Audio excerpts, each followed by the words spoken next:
नमस्कार. अनगर नगर पंचायत नगराध्यक्ष पदाची निवडणुकीची जी स्थगिती आलेली आहे, याचा आता आनंदच म्हणावा लागेल. आणि मला वाटतं की नियतीचे फासेही फिरलेले आहेत, की पाटील परिवारांनी किती वेळा आनंद साजरा करायचा आणि किती वेळा फुगड्या घालायच्या हे आता त्यांनीच ठरवावं.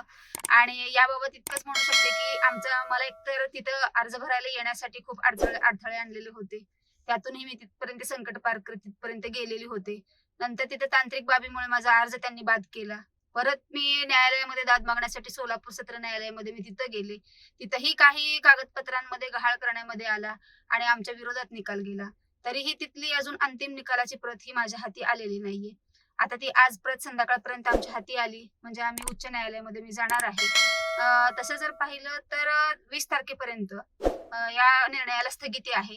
पण मी उच्च न्यायालयात अशी मागणी करणार आहे, की जोपर्यंत माझी उच्च न्यायालयाची निकालाची प्रत जी असेल ती हाती येत नाही, तोपर्यंत ही निवडणुकीला स्थगिती असावी, अशी मी मागणी तिथे करणार आहे. निवडणुकीबाबत एक आदेश आलेला आहे नगराध्यक्ष पदाच्या.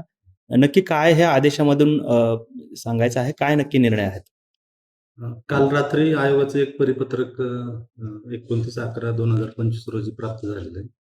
त्यामध्ये असं नमूद केलं होतं की ज्या ठिकाणी अपील होते त्या अपिलावरचा निर्णय जिल्हा न्यायाधीशांकडे जो निर्णय लागणार होता तो ज्या ठिकाणी 22/11/2025 तारखेपर्यंत प्राप्त होणं आवश्यक होतं, जेणेकरून 3 दिवसाचा त्यानंतरचा जो उमेदवाराला माघार घेण्यासाठीचा कालावधी होता तो 25 तारखेपर्यंत पूर्ण झाला असता आणि त्या ठिकाणी 26 तारखेला जे आयोगाच्या 4/11/2025चा जो आयोगाचं परिपत्रक होतं ज्यामध्ये सार्वत्रिक निवडणुकीचा कार्यक्रम होता त्यानुसार 26 तारखेला चिन्ह वाटप झालं असतं. परंतु अनगर या ठिकाणी आमची जी माझा जो आदेश होता त्या आदेशावरती जी अपील झाली होती माननीय जिल्हा न्यायाधीशाकडं, त्या अपिलावरचा निर्णय आम्हाला 26 तारखेला प्राप्त झाला.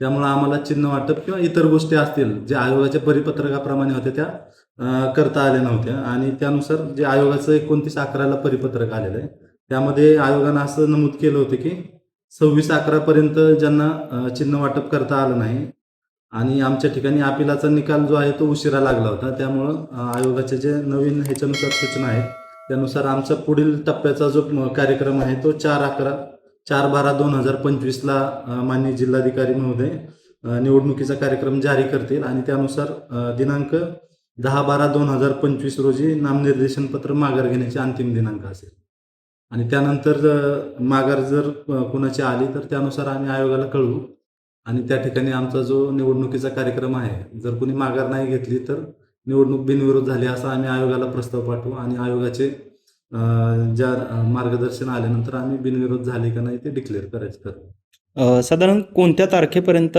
ही सगळी प्रक्रिया होणं अपेक्षित आहे किंवा आपण ते देणार आहात की? 10 डिसेंबर 2025 पर्यंत नामनिर्देशन पत्र माघार घेण्याचा अंतिम दिनांक आहे. त्यात 10/12/2025ला दुपारी 3 वाजेपर्यंत आम्हाला जी माघारीची प्रोसेस आहे ती अंतिम होईल आणि त्यानंतर आम्ही आयोगाला कळवू पुढची प्रोसेस.